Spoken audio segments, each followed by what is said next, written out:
believe that if we are honest with ourselves, that the most fascinating problem in the world is, who am I? What do you mean? What do you feel when you say the word I? I, myself.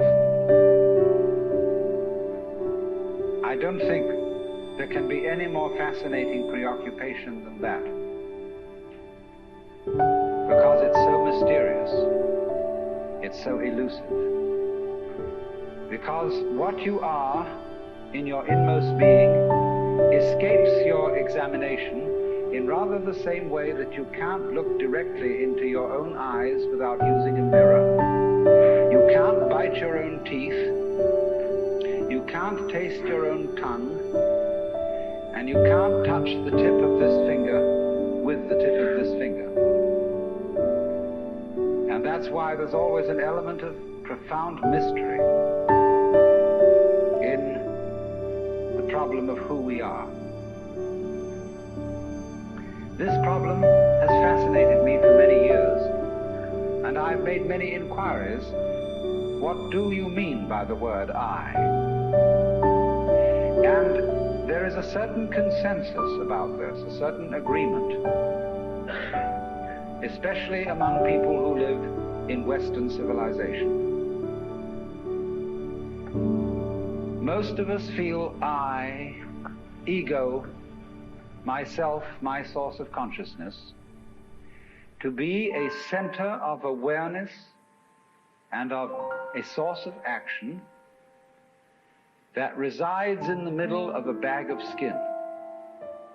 And so we have what I have called the conception of ourselves as a skin-encapsulated ego. Now, it's very funny how we use the word I. If we just refer to common speech, we are not accustomed to say, I am a body. We rather say, I have a body. We don't say, I beat my heart, in the same way as we say, I walk, I think, I talk. We feel that our heart beats itself, and that has nothing very much to do with I. In other words, we don't regard I, myself, as identical with our whole physical organism. We regard it as something inside it. And most Western people locate their ego inside their heads. You are somewhere between your eyes and between your ears, and the rest of you dangles from that point of reference. It is not so in other cultures. When a Chinese or Japanese person wants to locate the center of himself, he points here, not here. Here to what Japanese call the kokoro, or the Chinese call shin, the heart, mind. Some people also locate themselves at the solar plexus. But by and large, we locate ourselves behind the eyes and somewhere between the ears, as if within the dome of the skull there was some sort of arrangement such as there is at the SAC headquarters in Denver, where there are men in great rooms surrounded with radar screens and all sorts of things, and earphones on, watching all the movements of planes all over the world. So in the same way, we have really the idea of ourselves as a little man inside our heads who has earphones on, which bring messages from the ears, and who has a television set in front of him, which brings messages from the eyes, and all sorts of electrode things that are all over his body, giving him signals from the hands and so on, and he has a panel in front of him with buttons and dials and things, and so he more or less controls the body. But he isn't the same as the body, because I am in charge of what are called the voluntary actions. and what are called involuntary actions of the body, they happen to me. I am pushed around by them, but to some extent also I can push my body around. This, I have concluded, is the ordinary, average conception of what is oneself. And look at the way children, influenced by our cultural environment, ask questions. Mummy, who would I have been if my father had been someone else? You see, the child gets the idea from our culture that the father and mother gave him a body into which he was popped at some moment. Whether it was conception or whether it was parturition is a little bit vague. But there is, in our whole way of thinking, the idea that we are a soul, a spiritual essence of some kind, imprisoned inside a body, and that we look out upon a world that is foreign to us. In the words of the poet Houseman, I, a stranger and afraid, in a world I never made. And so therefore we speak of confronting reality, facing the facts. We speak of coming into this world.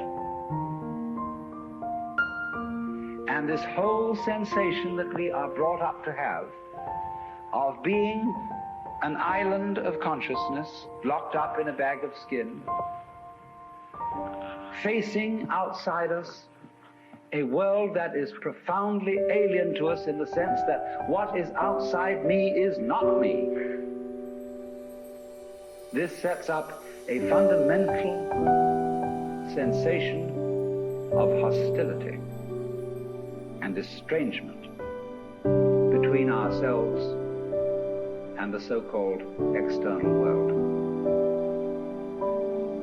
And therefore, we go on to talk about the conquest of nature, the conquest of space, and view ourselves in a kind of battle array towards the world outside us. I shall have much more to say about that in the second lecture. But in the first now, I want to examine the strange feeling of being an isolated self. Now actually, it is absolutely absurd to say that we came into this world. We didn't. We came out. What do you think you are? Supposing this world is a tree, are you leaves on its branches, or are you a bunch of birds that settled on a dead old tree from somewhere else? Surely, everything that we know about living organisms from the standpoint of the sciences shows us that we grow out of this world, that we, each one of us, are what you might call symptoms of the state of the universe as a whole. But you see, that is not part of our common sense.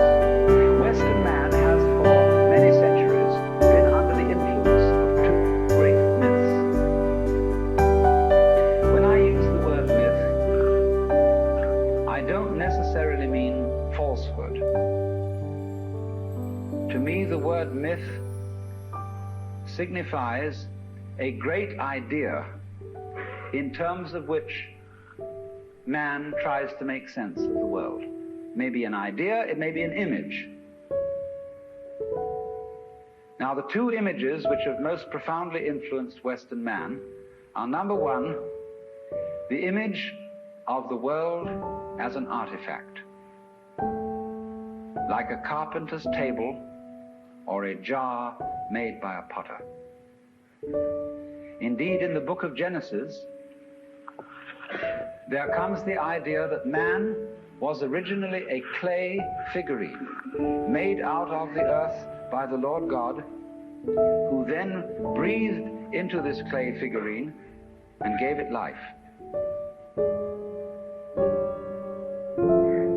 And the whole of Western thought is profoundly influenced through and through and through by the idea that all things, all events, all people, all mountains, all stars, all flowers, all grasshoppers, all worms, everything are artifacts. They have been made. And it is therefore natural for a Western child to say to its mother, "How was I made?" That would be quite an unnatural question for a Chinese child, because the Chinese do not think of nature as something made. They look upon it as something that grows, and the two processes are quite different.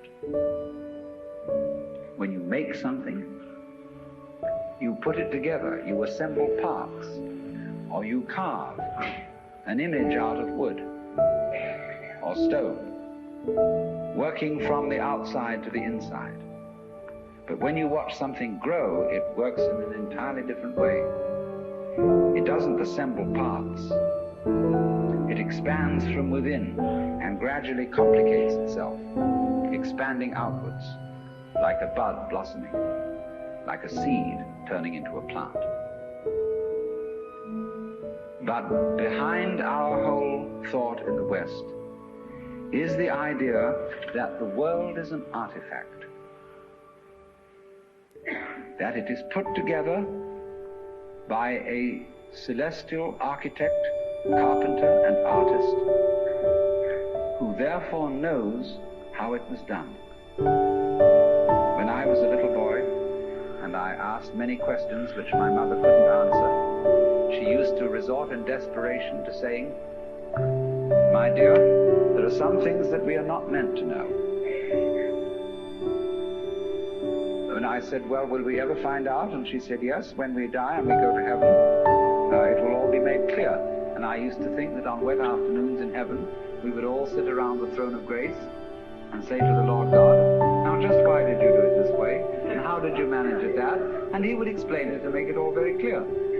All questions would be answered.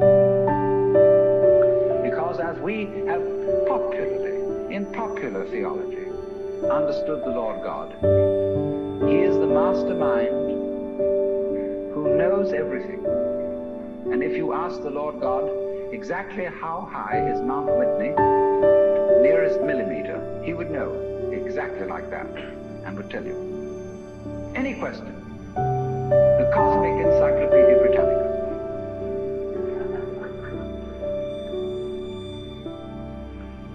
Unfortunately, this particular image or myth became too much for Western man, because it was oppressive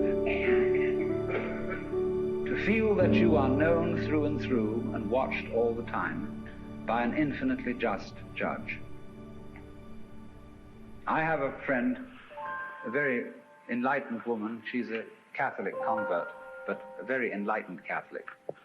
And in her bathroom, she has on the pipe that connects the tank with the toilet seat a little framed picture of an eye. And underneath in Gothic letters is written, "Thou God seest me." Everywhere is this eye watching, and judging you, so that you always feel you're never really by yourself. But the old gentleman is observing you and writing notes in his black book. And this became too much for the West, became oppressive. They had to get rid of it. And so instead, we got another myth, the myth of the purely mechanical universe.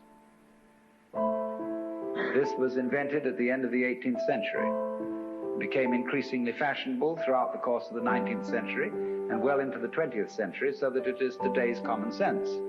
Very few people today really believe in God in the old sense. They say they do, but they really hope there is a God.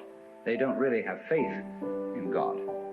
They fervently wish that there was one and feel that they ought to believe that there is. But the idea of the universe being ruled by that marvelous old gentleman is no longer plausible. It isn't that anybody has disproved it, but it just somehow doesn't go with the vast infinitude of galaxies and the immense light-year distances between them and so on. So instead, it has become fashionable, and it is nothing more than a fashion, to believe that the universe is dumb, stupid, that intelligence, values, love, and fine feelings reside only within the bag of the human epidermis, and that outside that, the thing is simply a kind of a chaotic, stupid interaction of blind forces. Courtesy of Dr. Freud, for example, biological life is based on something called libido, which was a very, very loaded word. Blind, ruthless, uncomprehending lust. That's the foundation of the human unconscious. And similarly to thinkers like of the 19th century, like Ernst Haeckel, even Darwin, T.H. Huxley, and so on, there was this notion that at the root of being is an energy. And this energy is blind. This energy is just energy, and it's utterly and totally stupid. And our intelligence is an unfortunate accident. By some weird freak of evolution, we came to be these feeling and rational beings, more or less rational. And this is a ghastly mistake, because here we are in a universe that has nothing in common with us, doesn't share our feelings, has no real interest in us. We're just a sort of cosmic fluke. And therefore, the only hope for mankind is to beat this irrational universe into submission and conquer it and master it. Now, all this is perfectly idiotic. If you would think that the idea of the universe as being the creation of a benevolent old gentleman, although he's not so benevolent, he takes a sort of, this hurts me more than it's going to hurt you sort of attitude to things. You can have that on the one hand, and if that becomes uncomfortable, you can exchange it for its opposite, the idea that the ultimate reality doesn't have any intelligence at all. At least that gets rid of the old bogey in the sky, in exchange for a picture of the world that is completely stupid. Now, these ideas don't make any sense, especially the last one, because you cannot get an intelligent organism, such as a human being, out of an unintelligent universe. The saying in the New Testament that figs do not grow on thistles nor grapes on thorns applies equally to the world. You do not find an intelligent organism living in an unintelligent environment.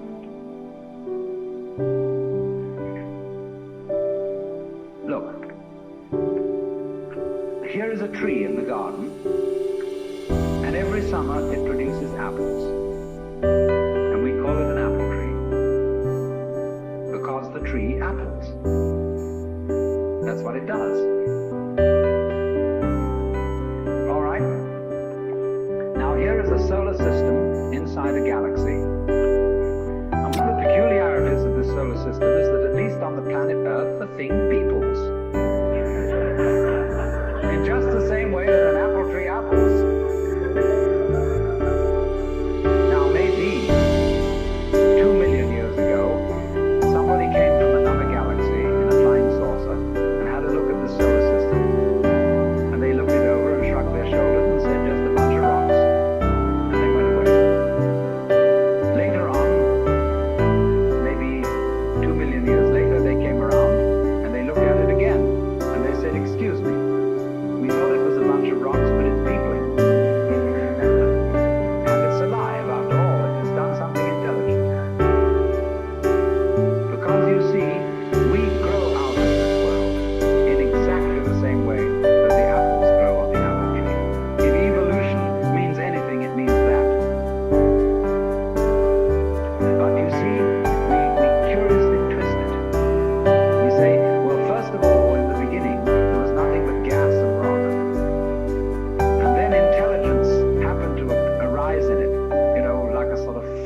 the top of the whole thing.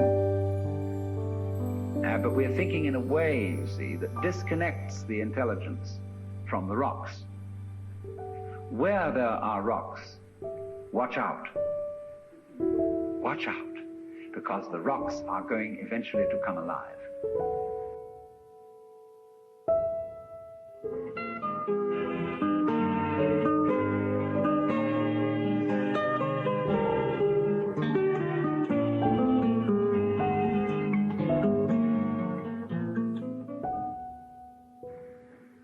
Where there are rocks, watch out. Watch out, because the rocks are going eventually to come alive. And they're going to have people crawling over them. It's only a matter of time. Just in the same way as the seed, the acorn, is eventually going to turn into the oak, because it has the potentiality of that within it. Rocks are not dead. You see, it depends on what kind of attitude you want to take to the world. If you want to put the world down, you say, oh, well, fundamentally it's only just a lot of geology. It's a stupidity. And it so happens that a kind of a freak comes up in it which we call consciousness. And that's an attitude that you take when you want to prove to people that you're a tough guy, that you're realistic, that you face facts, and that you don't indulge in wishful thinking. It's just a matter of role-playing. And you must be aware of these things. They are fashions in the intellectual world. On the other hand, if you feel warm-hearted towards the universe, you put it up instead of putting it down, and you say about rocks, they're really conscious, but a very primitive form of consciousness. Because after all, when I take even this crystal here, which is glass, and go, well, it makes a noise. And that response, that resonance, is an extremely primitive form of consciousness. Our consciousness is much more subtle than that. But when you hit a bell and it rings, you touch a crystal and it responds, inside itself, it has a very simple reaction. It goes jangle inside, whereas we go jangle with all sorts of colors and lights and intelligence, ideas and thought. It's more complicated. But both are equally conscious, but conscious in different degrees. That's a perfectly acceptable idea. It's just the opposite of the idea. See, all I'm saying is that minerals are a rudimentary form of consciousness, whereas the other people are saying that consciousness is a complicated form of minerals. You see, what they want to do is to say everything is kind of blah. Whereas what I want to say is, hooray, life is a good show. Now then, as we study man or any other living organism and try and describe him accurately and scientifically, we find that our normal sensation of ourselves as isolated egos inside a bag of skin is a hallucination. It really is. It's absolutely nothing. Because when you describe human behavior, or the behavior of a mouse or a rat or a chicken or anything you want to describe, you find that as you try to describe its behavior accurately, you must also describe the behavior of its environment. Supposing I walk, and you want to describe the action of walking. You can't talk about my walking without also describing the floor. Because if you don't describe the floor and the space in which I am moving, all you will be describing is somebody swinging his legs in empty space. So as to describe my walking, you must describe the space in which you find me. You couldn't see me unless you could also see my background, what stands behind me. See, if I myself, if the boundaries of my skin were coterminous with your whole field of vision, you wouldn't see me at all. you would see my bright red vest instead. That's why I put it on this evening, to demonstrate this point. And that would be the thing that filled your field of vision, that was the thing standing there. You wouldn't see me, because in order to see me, you have to see not only what is inside the boundary of my skin, but you have to see what is outside it too. Now that's terribly important. Really, the fundamental, ultimate mystery, the only thing you need to know to understand the deepest metaphysical secrets is this: that for every outside there is an inside, and for every inside there is an outside. And although they are different, they go together. There is, in other words, a secret conspiracy between all insides and all outsides, and the conspiracy is this: to look as different as possible, and yet underneath to be identical, because you don't find one without the other. Like Tweedledum and Tweedledee agreed to have a battle. Note that, agreed. So there is a secret. What is esoteric, what is profound, and what is deep is what we will call the implicit. What is obvious and on the open is what we will call the explicit. And I and my environment, you and your environment, are explicitly as different could be. But implicitly, you go together. And this is discovered by the scientist when he tries, as the whole art of science is to describe what happens exactly. And when he describes exactly what you do, he finds out that your behavior is not something that can be separated from the behavior of the world around you.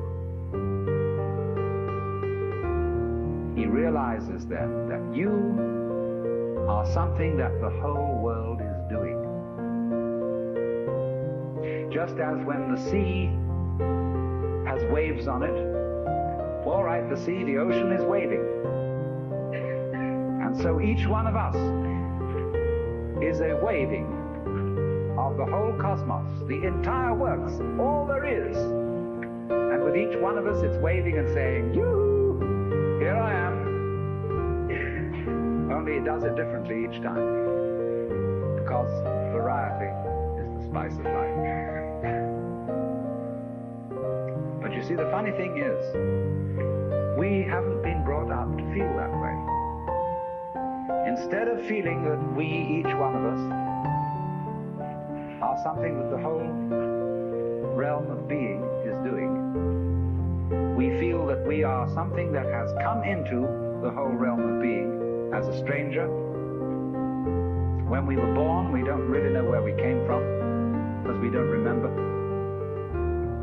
And we think when we die, that's just going to be that. Some people console themselves with the idea that they're going to heaven, or that they're going to be reincarnated, or they're going to Summerland or something, People don't really believe that. But for most people it's plausible. The real thing that haunts them is that when they die, they're going to sleep and never going to wake up. They're going to be locked up in the safe deposit box of darkness forever. But that all depends, you see, upon a false notion of what is oneself. Now, the reason why we have this false notion of ourselves is, as far as I can understand it, that we have specialized in one particular kind of consciousness. Being very general, rough, we have two kinds of consciousness. One I will call the spotlight, and the other the floodlight. The spotlight is what we call conscious attention. And that is trained into us from childhood as the most valuable form of consciousness. When the teacher in class says, "Pay attention," everybody stares and looks fast at the teacher like that. That's spotlight consciousness. Fixing your mind on one thing at a time. Concentrate. And even though you may not be able to have a very long attention span, nevertheless you concentrate. You use your spotlight, one thing after another, one thing after another, flip, flip, flip, flip, flip, flip, flip, flip, like that. But we also have another kind of consciousness, which I'll call the floodlight. For example, you can drive your car for several miles with a friend sitting next to you, and your spotlight consciousness will be completely absorbed in talking to your friend. Nevertheless, your floodlight consciousness will manage the driving of the car, will notice all the stoplights, the other idiots on the road, and so on, and you'll get there safely, without even thinking about it. But our culture has taught us to specialize in spotlight consciousness and to identify ourselves with that form of consciousness alone. I am my spotlight consciousness. My conscious attention, that is my ego, that is me. And very largely we ignore the floodlight. Now the floodlight consciousness is working all the time. Every nerve end that we have is its instrument. You know, you can go out to luncheon or something and you sit next to Mrs. So-and-so, and you go home and your wife says to you, was Mrs. So-and-so there? Yes, I sat next to her. Well, what was she wearing? I have the faintest idea. You saw, but you didn't notice.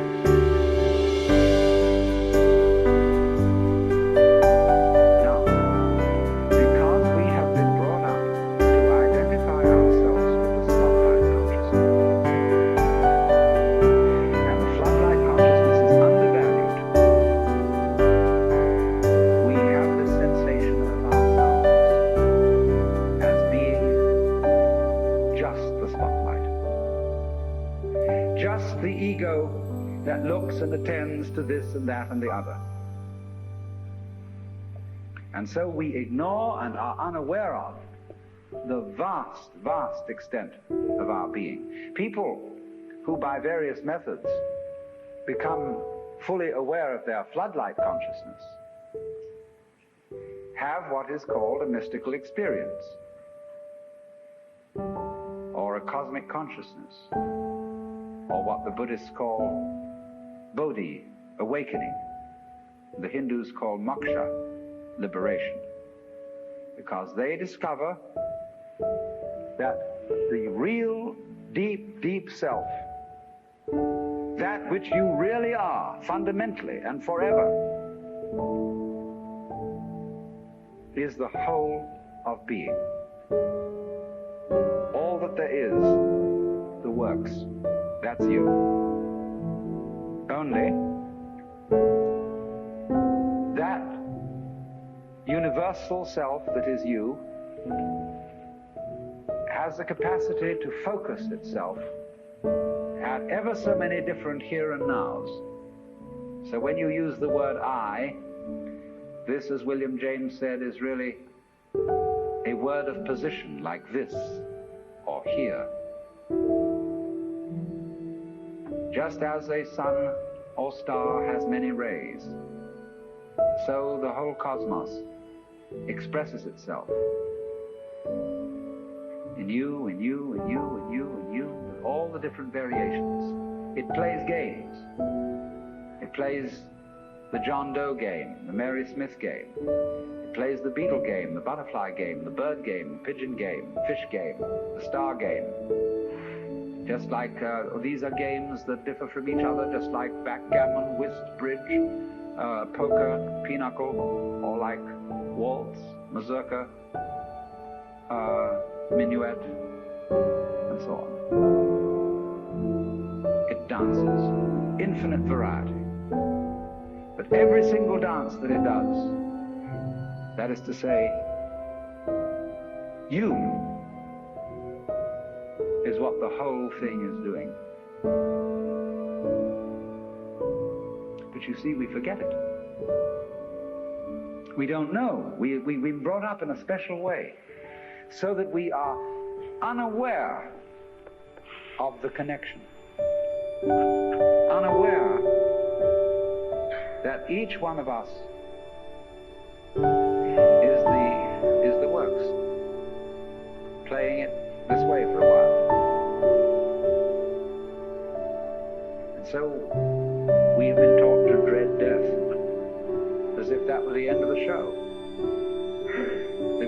anymore. And therefore to be afraid of all the things that might bring about death, pain, sickness, suffering. And if you don't know, you see, if you're not really vividly aware of the fact that you are basically the works, you have no real joy in life. You're just a bundle of anxiety mixed up with guilt. Because you see, when we bring children into the world, we play awful games with them. Instead of saying, how do you do? Welcome to the human race. Now, my dear, we are playing some very complicated games. And these are the rules of the game we're playing. I want you to understand them, then you learn them, and then when you get a little bit older, you may be able to think up some better rules. Instead of being quite direct with our children, instead, we say, you're here on probation, you understand that? And maybe, when you grow up a bit, you'll be acceptable. But until then, you should be seen and not heard. You're a mess. And you've got to be educated and schooled and whipped until you're human. So that these attitudes which are inculcated into us in infancy go on into old age. The way you start out is liable to be the way you finish. So people going around fundamentally feeling that they don't belong. Because their parents said to them in the first place, look, you don't really belong here. You're here on sufferance.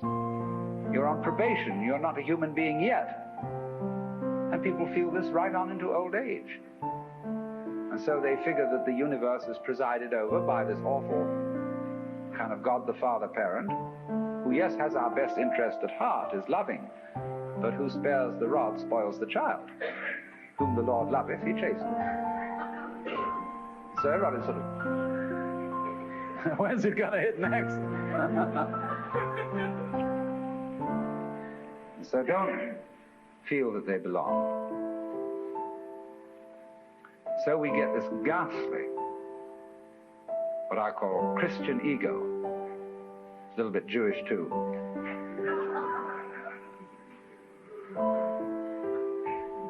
Who really feels that he's homeless, he's an orphan. Even the Christians say we are sons of God by adoption and grace. Not real sons, but by adoption and grace and sufferance. And so comes this sensation, so characteristic of Western man and indeed of all highly civilized people, of being a stranger in the earth. A momentary flash of consciousness between two eternal blacknesses. And therefore, in constant contentiousness with everything around you, not only with other people, but with the earth, with the waters, and the symbol of it all in our culture is the bulldozer.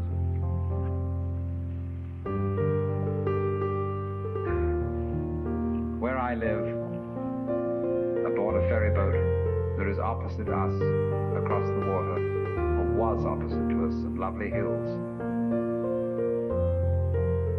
They are going to put houses there.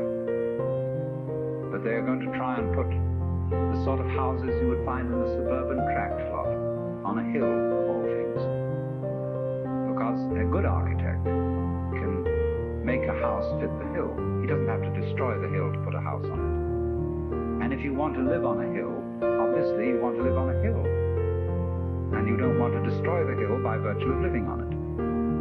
But that's what they do, especially in California. Because Texas is kind of flat, and they don't have to do that kind of thing. In California, where we've got lots of hills, they always scrape the tops off them till they're perfectly flat. Then they put houses on, and then they scrape them off in terraces all the way down.